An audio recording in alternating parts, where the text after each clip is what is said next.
अरे मार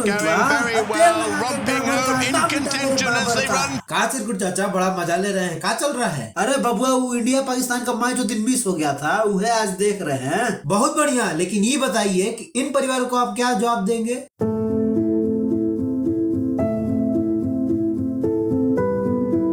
बबुआ ये तो खेल है, खेल से तो प्रेम बढ़ता है दूगो देश में। वाह, लगता है कि आपको समझाना पड़ेगा कि ये प्रेम नहीं बस आतंकवाद बढ़ाता है और पाकिस्तान का जेब भरता है। क्या बात करो तारा, थोड़ा विस्तार में बताओ। अरे चिरकुट चाचा, आज तक जब भी इंडिया ने पाकिस्तान के साथ दोस्ती का हाथ बढ़ाया है तब पाकिस्तान ने इंडिया को धोखा और दर्द के अलावा कुछ नहीं दिया है। आए थोड़ा खुल के बताओ। क्यों नहीं, चलिए शुरू से शुरू करते हैं। तो इंडिया ने पाकिस्तान के साथ दोस्ती का हाथ बढ़ाने के लिए इंडस वाटर ट्रीटी साइन किया था 1960 में, जहां पर कि इंडस बेसिन का 80% पानी पाकिस्तान को दिया गया और 20% इंडिया को। लेकिन हमें मिला क्या? वापस से वही दर्द और दुख। इंडिया जो कि 1962 के चाइना वॉर से अभी तक उभरा भी नहीं था, पाकिस्तान ने 1965 में इंडिया पे वॉर कर दिया। लेकिन वो बात अलग है कि इंडिया ने उनको ऐसे ठोका जैसे एक बिगड़े औलाद को उसका बाप। फिर से पाकिस्तान गया यूएन, फिर ताशकंद में सीज फायर हुआ। लेकिन इस युद्ध में हमारे 3000 वीर जवान शहीद हो गए। अरे पाकिस्तान तो बड़ा बावासीर देश है जी। अरे इनका बावासीर इतना ही नहीं है, फिर 1999 में हमारे प्रधानमंत्री अटल बिहारी वाजपेयी ने पाकिस्तान के साथ दोस्ती का हाथ बढ़ाने के लिए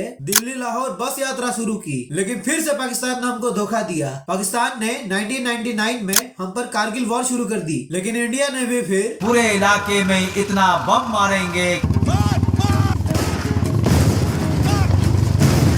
इतना मारा और युद्ध भी जीत लिया। लेकिन इस युद्ध में भी हमारे 527 वीर जवान शहीद हो गए। ये तो बड़ा पांडु देश है जी। मत पूछे चिरकुट चाचा, इन्होंने आगे भी इंडिया पे बहुत सारे अटैक किए हैं, जैसे कि पुलवामा अटैक जहां हमारे 40 जवान शहीद हो गए, उरी अटैक जहां हमारे 19 जवान शहीद हो गए, पठानकोट अटैक जहां हमारे 7 जवान शहीद हो गए, और इसके अलावा भी बहुत सारे अटैक हुए इंडिया पर। यही नहीं, अभी और सुनिए। और जो पाकिस्तान है वो टेरर फंडिंग और बहुत बड़े बड़े टेररिस्ट अंडरवर्ल्ड डॉन्स को पनाह देता है, जैसे कि उसामा बिन लादेन, दाऊद इब्राहिम, हाफिज सईद और ना जाने ऐसे कितने सारे। और ये वो लोग हैं जिन्होंने हमारे देश में 26/11/1993 Bombay blast, parliament attack, Jaipur blast और ना जाने कितने सारे ब्लास्ट करवाए हैं। लेकिन क्या फर्क पड़ता है, हम तो संजय सिंघानिया है गजनी पिक्चर के, जिन्हें भूलने की बीमारी है। हमें तो बस हाथ में पॉपकॉर्न लेना है, पेप्सी पीते पीते बस क्रिकेट देखना है। लेकिन एक बात याद रखिए, ये पाकिस्तान की फितरत रही है इंडिया को जब मौका मिले तब उसे दुख और दर्द पहुंचाने का।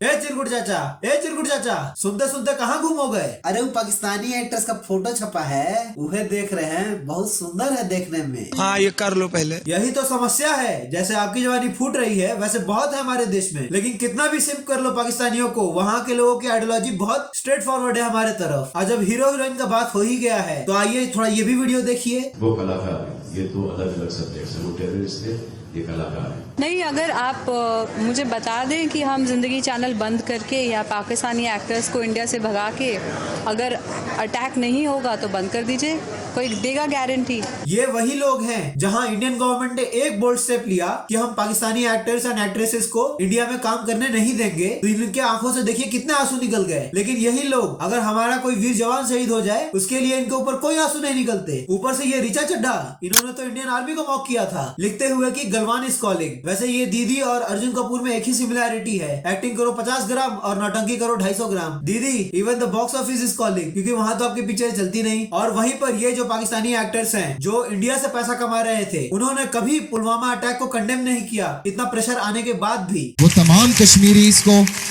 मैं ये अवार्ड डेडिकेट कर रहा हूँ जो सेक्रीफाइस कर रहे हैं, जुल्म सह रहे हैं, तकलीफें सह रहे हैं। उन तमाम लोगों के लिए है ये अवार्ड। हम सब पाकिस्तानी आपके साथ हैं, कभी मत सोचिएगा कि हम पीछे हटेंगे। And in the end and above all, Allah thank you so much.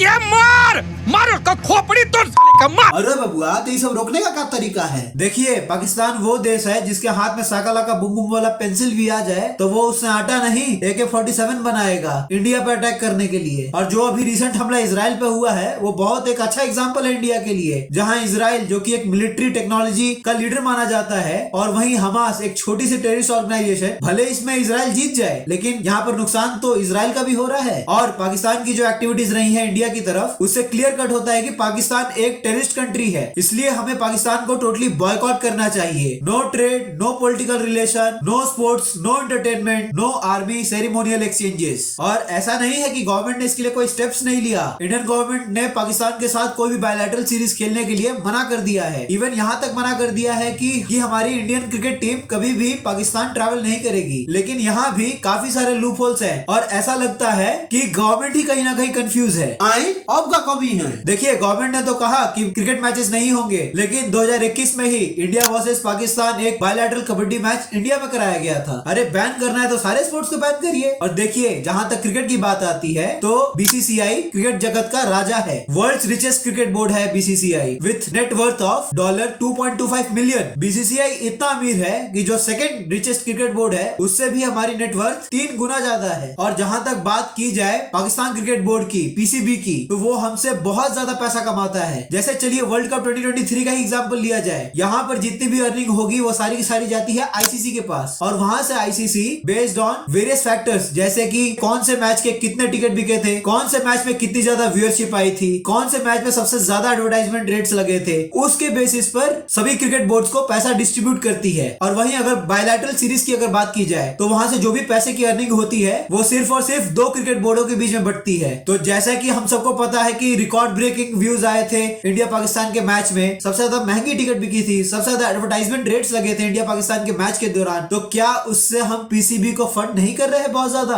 और पीसीबी को फंड करना मतलब पाकिस्तान को फंड करना। और बात इतनी ही नहीं है, पाकिस्तान हर साल 100 करोड़ रुपए टेरर फंडिंग के लिए अलग से देता है टेररिस्ट ऑर्गेनाइजेशंस को, और ये वहां की सरकार करती है। तो क्या हम कहीं ना कहीं टेरर फंडिंग नहीं कर रहे हैं? देखिए, मेरा सीधा सा मानना है कि ना बाप बड़ा ना भैया, सबसे बड़ा रुपया। हमें एक सीधी पॉलिसी बनानी चाहिए, या कहूँ तो लॉबी करना चाहिए कि अगर आईसीसी को इंडिया का पैसा चाहिए तो उसे पीसीबी को साइड करना होगा हर एक टूर्नामेंट से, जब तक पाकिस्तान टेररिज्म अपना खत्म ना कर दे इंडिया की तरफ। और वहीं गवर्नमेंट को भी एक क्लियर स्टैंड लेना होगा, क्योंकि ऐसा नहीं चलेगा कि आज आप पार्लियामेंट में कहे जान दे देंगे इसके लिए और आप ही जाकर स्टेडियम में इंडिया पाकिस्तान का मैच प्रमोट करें। एकदम सही बबुआ, लेकिन ये तो गवर्नमेंट करेगी, हम लोग क्या करें? सबसे पहले तो चाचा ये फोटो देखना बंद करिए। देखिए, सबसे पहले तो हमें पाकिस्तान को बॉयकॉट करना है। हम अगर इंडिया वर्सेस पाकिस्तान मैच नहीं देखेंगे तो क्या ही हो जाएगा। हमारे पास दूसरी टीम्स हैं जिनके मैचेस देख सकते हैं। देखिए, अगर हम बॉर्डर पर खड़े नहीं हो सकते तो कम से कम अपने घर से बैठे बैठे अपने जवानों का मनोबल तो बढ़ा सकते हैं कि ये देश उनके साथ है, कुछ ऐसे स्टेप्स लेकर। और हमें जितने भी पाकिस्तानी इन्फ्लुएंसर्स हैं, एक्टर्स हैं, यूट्यूबर्स हैं, सिंगर्स हैं, इन सबको बॉयकॉट करना चाहिए। क्योंकि आपने अभी रिसेंट ट्रेंड में देखा होगा कि बहुत सारे पाकिस्तानी यूट्यूबर्स इंडिया की तरफदारी करते हैं और इंडिया को अच्छा दिखाते हुए बहुत सारा कंटेंट बनाते हैं, ताकि उनके पास ज्यादातर इंडिया की व्यूअरशिप आए और वो उससे ज्यादा पैसा बना पाए। क्योंकि इंडिया की पॉपुलेशन ज्यादा है, व्यूअरशिप ज्यादा आती है। अरे भैया, कंटेंट में हमारे कुछ कमी है क्या?